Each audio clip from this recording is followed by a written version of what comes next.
They shall not grow old, as we that are left grow old. Age shall not weary them, nor the years condemn. At the going down of the sun, and in the morning, we will remember them.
So today we're celebrating two things.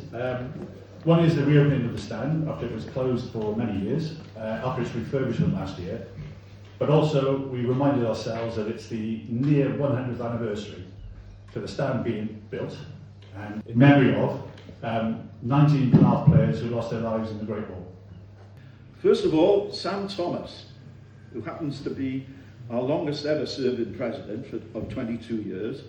From 1911 to 1933, he was chairman of Penarth Cricket Club, but he also campaigned most fervently to make sure that Penarth Rugby Club and Penarth Cricket Club had a permanent ground, a ground of their own.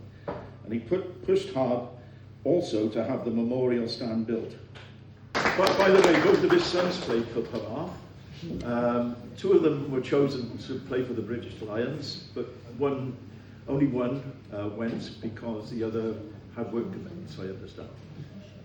Now, supporting Sam Thomas was the fellow committee man and chairman of Penarth RFC, JS Jack 2425. Now, Jack was a shipbroker, and he was manager of shipping agents William Milburn and Company Limited, whose offices were in Mount Stewart Square, Cardiff Docks. He lived locally in Plymouth Road near the ground, and he headed the fundraising team. He was a larger-than-life character, so I'd say coerced, he encouraged people from Penarth, townsfolk of Penarth, to make a contribution towards the cost of building the stand. And his sterling work, was relentless, apparently. Now, incidentally, on the stand, it's not there now, but there was a sign many years ago on the stand which stated that the stand was built by F.W. Morgan and Sons Limited. Now, F.W. Morgan were the big timber importers in Cardiff, but F.W. Morgan himself, the founder, he was actually the first chairman of this club. And in fact, that was in 1894 to 1899. I first sat in the stand above some 67 years ago. I was 10 years old, and I was encouraged to go and watch a legendary Penarth scrum half by the name of Slogger Templeman. Please welcome Jim Perry. Jim is also a trustee of Woody's Lodge. This organisation was set up in honour of Paul Woody Woodland, who again was a former Penarth youth team player. He joined the Royal Marines, but before his second tour of Afghanistan, he also lost his life in a training exercise in 2012. The organisation supports forces, veterans, and their families through various fundraising activities. Finally, folks, I'm coming to the end. I wish to leave you with some thoughts. For Miles and the players, when you run out on the field here each time, just glance up to the stand, and if you need any inspiration to motivate you or enhance your performance, just remember those 19 former players who we commemorate today, who were not as lucky as you, unable to fulfil their full rugby playing careers. Their last campaign was out there on the battlefield of war, where they made the ultimate sacrifice. Please play your hearts out every time you're out there. More on Woody's Lodge. I think really the key thing, if I could just set a scenario for you. On Wednesday, you've just come back from fighting in Sangin in Afghanistan. 150 metres away at the Taliban. You've lost 2 or 3 of your comrades, and on the Saturday, you're on a flight to Cyprus for some time off. You have 3 days on a beach with beers, and on the Tuesday, you're in Tesco's with your family. Can you imagine, effectively, somebody banging into you with a shopping trolley, how that impacts on you? How do you react? How many of our men and women at present are in jail, on the streets, homeless, because of their ability to not adjust in going back into society? Woody's Lodge. Paul lost his life in 2012 on his return to Afghanistan in preparation for that in a training exercise. So the Woodland family and Sian, his fiancée, in 2017, after 2 years of planning, established Woody's Lodge. And Woody's Lodge there is a social and communications hub to bring people in, to allow support to veterans and the emergency services, and give them the support they need. The number of people that this club lost in the war, if you think as a small community, to lose 20, almost 20 players, it's just mind-boggling. And only that gives you a sample of the extraordinary effort of Penarth town, Penarth city, where there were lost, several hundred people lost their lives in the war. The first, how to say, memorial idea came in just before the end of the war, when a meeting in the St. Augustine's Church gathered the people responsible, and they all said, well, what are we going to do for those who are gone? How are we going to find how many? How many were it? And what was launched as a memorial sort of roll of honor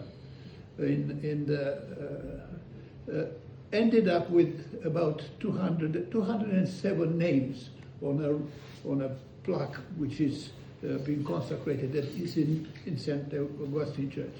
But amazingly, as the time wore on, in 4 years later, when work started on this stand, and people started to become even more aware of how many people in Penarth have been involved in the war, there was a appeal of the clergies to people of Penarth to try to find out how many people, who are those people. And all of a sudden, as it was prepared to the erection of the Penarth Cenotaph in Alexandra Park, the monument, all of a sudden they had 307 names on that thing. So a difference of another 100 appeared out of nowhere. And this campaign to identify Penarth heroes, Penarth unknown heroes, carried on, and another 61 names appeared from the mist of war. This is why some families in Penarth had extraordinary extraordinary losses, like one of our club heroes, a man called Thomas Bartlett, who was a vice captain and a very, very, apparently one of the hardest forwards of his era. He lost his life, but he was one of the 3 Bartlett brothers who died in the war, and as a result his mother was asked to unveil the memorial in the Alexandra Park. The how to say, the extent of this small town to the war effort is mind-boggling. And in this respect, what we do here, what we've done today, and the initiative to have this plaque, and thank you very much, sir, Sean.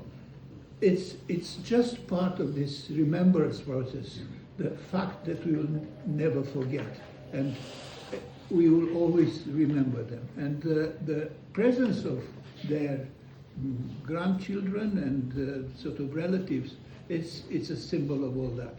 Thank you very much for coming and participating in this special event.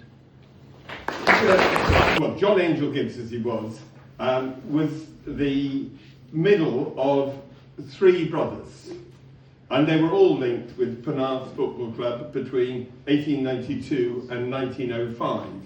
Now, Gwyn Prescott, who I'm glad that is not able to be here today, and he describes Penarth as perhaps the most socially inclusive of all Welsh clubs of this period. He's talking about the period just up to 1900. And he says there were carpenters, coal trimmers and labourers, as well as clerks and shopkeepers, playing alongside the public school educated sons of wealthy ship and coal magnates. Well, the Gibbs brothers were really part of that vast group, and with their cousin Ralph Morrell, they all played for Penarth. John Angel Gibbs himself played for Penarth from 1900 to around 1905. He played at fullback or on the wing for the first team, and sometimes as halfback for the reserves. On the 1st of April 1904, he appeared in the first Penarth side to secure victory over the Barbarians. They won by 1 point. When in the autumn of 1914, he was commissioned as a lieutenant in the 2nd Rhondda Battalion of the Welsh Regiment. Before Christmas, he was in command of a company of 250 men, but in January 1906, he went to supplement the depleted and somewhat disenchanted band of officers in the 9th Battalion of the Welsh Regiment. He served with the 9th Welsh in France and Germany from early January 1916 until the 20th of September 1917. During 1917, he was promoted to Major, made second in command of the battalion and awarded the DSO. I need to give you an account of the circumstances leading to John Angel's death on the 20th of September 1917 at the Battle of the Menin Road. The letter of condolence from Colonel Godfrey includes the following description of how matters developed. He was as pleased and as proud as could be to take them over the top. Everything from a military point of view went perfectly, largely due to his organisation of the start. But soon after they started, he pushed forward, regardless of himself, to adjust something in the line and was killed by an enemy machine gun. Thanks to the wonderful research facility provided by the National Library of Wales, I've located a more accurate description of the circumstances under which he met his death. During an engagement, 2 officers were killed and another wounded. The commanding officer ordered Astley to get his company into shell holes and immediately was killed. But the second time I read the report, I realised that the commanding officer who had given the orders to take cover in shell holes was, of course, my grandfather. Insofar as he could, he'd followed the instruction to take control of the battle. There was no way he was going to control the battle, but he'd gone forward to assess the position and taken the tactically correct decision of delaying an advance that would have to be made under machine gun fire and over exposed ground. He had thought of the safety of his men and given the instruction to take cover. It was advice that he himself had not followed. I think it's clear today that I think we sometimes take everything for granted. And just a couple of thank yous, I think, to all of the players. We've got amazing supporters. Alan and his team today have done an incredible job to get today put together. All of the bar staff as well. So it's an honour for me and the business to be able to sponsor today. So yeah, up the Bears. Hi everyone. I just want to say thank you to everyone who made this today possible. Alan, everyone, and all the families. You're the main reason we're here, and it's great to be able to celebrate such an amazing memorial. Penarth RFC and the history of the club is massively important. whether it's the barbarians or past players or anything like that, it is really important that the players that are here today know what it means to represent the club. So whether it's the first team, the athletic, the youth, it's just great that everyone knows the history of the club and what it means to put on that shirt on a Saturday. I just want to say also thank you to James and Truffle for sponsoring the stand, and honestly this season it's been a massive difference having it open. The support has been absolutely great and it's been a great motivation for me being in the stand and playing. It really makes a huge difference, so thank you and thank you everyone for today. I'd like to reiterate basically what Milo said. Penarth is a very special place. Everyone who comes here, everyone who plays here, anyone who just comes here as a supporter will agree it is such a good place. I'm not born and bred Penarth. I came here when I was 1997, whatever it was, and somehow you know from day one you're going to end up spending all your time here. It's such a genuine, special place and it just draws you in. It's fabulous. I'd like to thank everyone for coming here today. The families, the history lessons, it's been incredible. To listen to this today has been amazing. Thank you very much. Chris, John, amazing, thank you. Our Cozens deserves a massive round of applause for putting all this together today, so if you can do that now, it'd be amazing.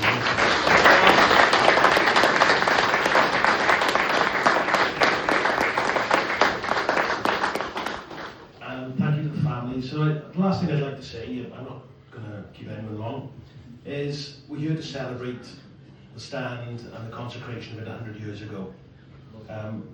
The people who gave the ultimate sacrifice, we use that phrase quite a lot at these times, gave their lives, basically, so all the people here now can go and give a small sacrifice in coaching, playing. Milo can go and sacrifice his Thursdays and his Tuesdays.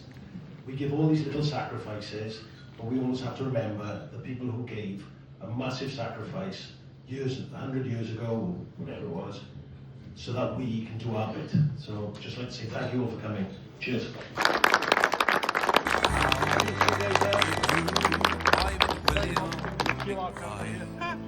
Do you mind if I sit here down by the graveside and rest for a while neath the warm summer sun? I've been walking all day and I'm nearly done. And I see by your gravestone you were only 19 when you joined the Great Fallen in 1916. Well, I hope you died well, and I hope